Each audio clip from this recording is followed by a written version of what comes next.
Back in 2018, I sold my childhood video game collection of over 1,000 games that I had accumulated with my dad all throughout my younger years. Look at all those Atari games! Nintendo!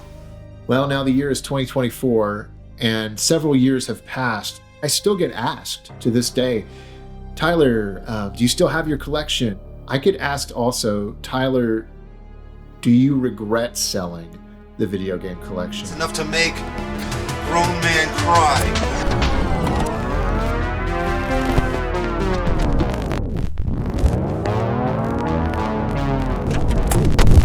But first, a word about this video's sponsor, FlexiSpot. Growing up in the 90s, the desk chairs that Dad and I owned for our home computer setups were nothing to write home about. This is our Mac, 200 megahertz Mac, which is now old-fashioned. Gaming on this thing was so uncomfortable, it's no wonder I was mainly a console gamer. Thankfully, it's the year 2024, and FlexiSpot has sent over their wonderful C7 model chair. In office mode, the backrest locks 93 degrees with a latex padded seat and adaptive lumbar support. This baby has wider and larger seat cushions, ensuring better support and relaxation for extended sitting periods. The adaptive lumbar support conforms to the spine when seated. No need for any additional cushion. In relaxation mode, the FlexiSpot C7 has a 4-level lockable backrest with a maximum recline of 128 degrees, pull-out footrest, adaptive lumbar support, and 3D armrests. With 5 levels of backrest height adjustment, adjustable seat depth, 3D headrest adjustment, and seat height adjustment, the chair offers a highly personalized experience suitable for multiple users. If you're interested, they offer a 30-day return policy for a risk-free trial. Guys, FlexiSpot's Black Friday sale is coming soon, and you can grab the best discount on their products. They just launched a new C7 Max model, having more advanced features. Use my code 24BFC7 to save an extra $50 on the C7 chair. Thank you, FlexiSpot, for sponsoring this video. Hey, Tyler. Hi. Are these all your games? Yeah. Why don't you count them?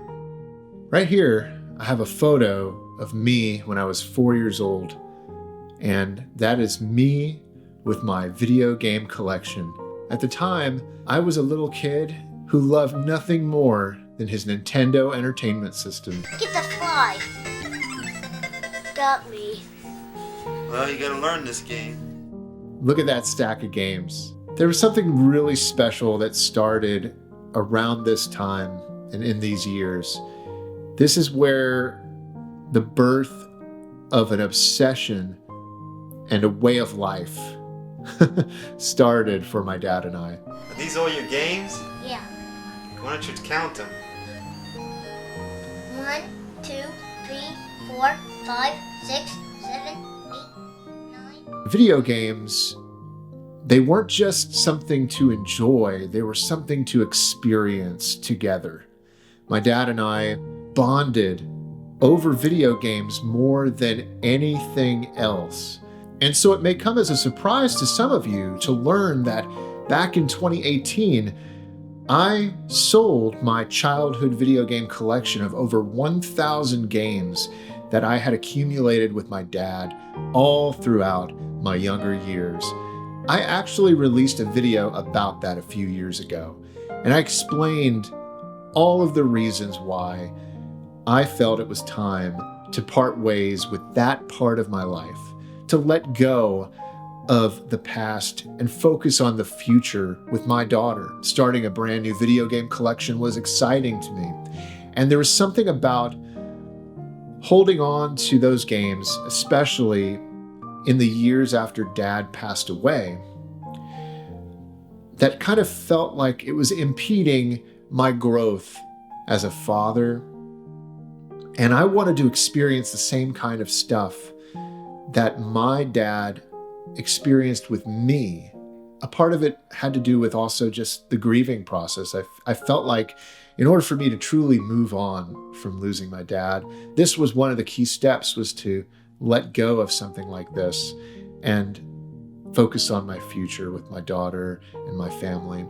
Well, now the year is 2024, and several years have passed since I sold my childhood video game collection back in 2018. And I've thought about that video that I made explaining to all of you why I sold my video game collection. And I still get asked to this day, Tyler, do you still have your collection? I get asked also, Tyler, do you regret selling the video game collection?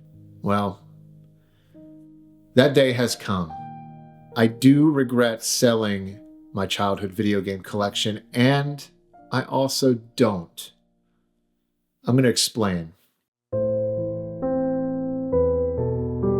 You know, after I lost my dad in 2007, that was such a traumatic event for me. It was in the years after I actually came to know God, and I started building my faith. And faith in God became a huge part of my life. And the video game collection sort of became something where I felt dwarfed in the shadow of this video game collection I had accumulated with my dad in the years prior to him passing away. And so it was a constant reminder of him, of the past, and not being able to move forward. I was growing and moving forward in my life. I had a renewed faith in God. I had a family. And I just definitely took it as a time in my life where I really thought, you know what? I want to let go of this. This is something I want to just put before God even, and just say, look, I'm ready to move on. I'm ready for change. I'm ready for new. I'm ready for things to get new in my life. Sometimes you need a restart. And I had all the hope that I could start building these new memories with my daughter, like the ones that I had with my dad. And we would have our own new collection. And that this was going to be a great move and a great decision to sell the collection, let go in 2018. Well, I don't regret selling the video game collection. They're just things. We don't take them with us when we leave this earth. It's relationships that matter most. And that was at the forefront of my mind, was my relationship with my daughter. And now I have 2 daughters. Wow. So selling the collection was never something I regretted. What I do regret about selling the collection is selling it when I did. You know, I think back to 2018, and the market just exploded in 2020 after the pandemic, and everybody got so into nostalgia, and that's a huge reason why this channel had a boom. But man, oh, if only I had sold the video game collection today. I mean, guys, we're talking I probably would have gotten triple the value for it. No! I could have used that money to put a beautiful down payment on a home or something.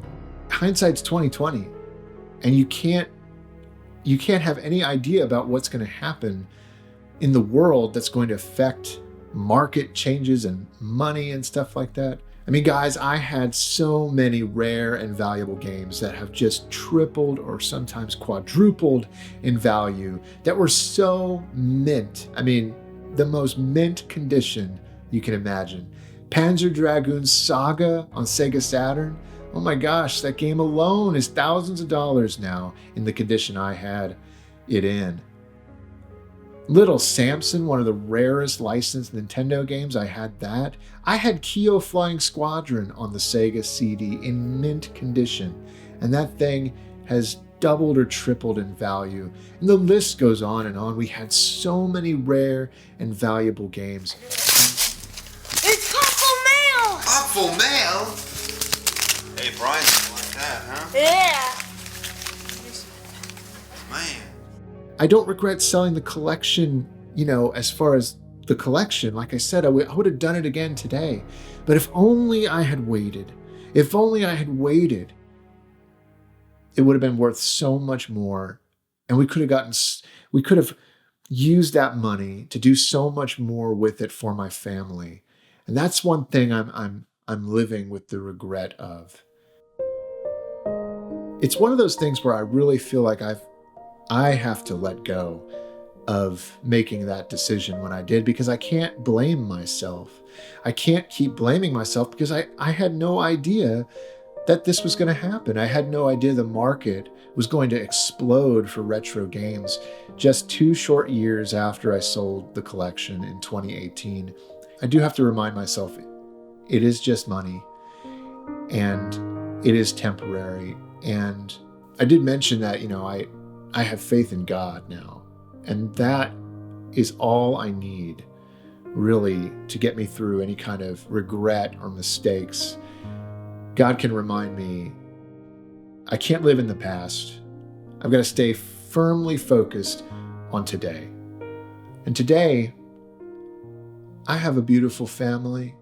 We have a beautiful home. We're getting by. We're doing all right. I have this amazing channel where I get to talk to all of you out there about my gaming past and these amazing memories that I had with my dad. Wow, you must be proud. Just name some of the good ones. Good ones? Yeah. Really, the collection was never something I needed to hold on to in the first place. And it's not something I intend to continue regretting. You got to move on. Can't keep having regrets. I refuse to live with regrets. And maybe some of you out there also have been through a situation where maybe you made some decisions at the wrong time and suddenly you realize that, man, if only you had waited. I'm sure I'm not the only one. So please let me know in the comments below if you also have lived with regret or are currently living with regret. And I want to be somebody to tell you, let's do this together. Let's not live with regret. If you're holding on to something that you regret, maybe a bad decision, bad monetary decision, something like that, let it go. It's going to do nothing but just eat you up inside. And holding on to regret like that can be a poison, really, guys. There's no place in your life for any kind of regrets like that. Got to move forward, got to keep your head up. Great new things are right around the corner. And I truly believe that. This photograph means so much to me. And that's because I can look at this photograph and immediately my memory comes back of all of those amazing times playing all of these games, this giant stack of games, of Nintendo games, with my dad, my friends, my cousins. They say a photograph is worth 1,000 words. Well, for me, it's not just 1,000 words. I look at this photograph and it unlocks 1,000 memories. Memories of an amazing childhood that I had with my dad, my mom, my friends, and my cousins. All of us just loving video games and enjoying them together.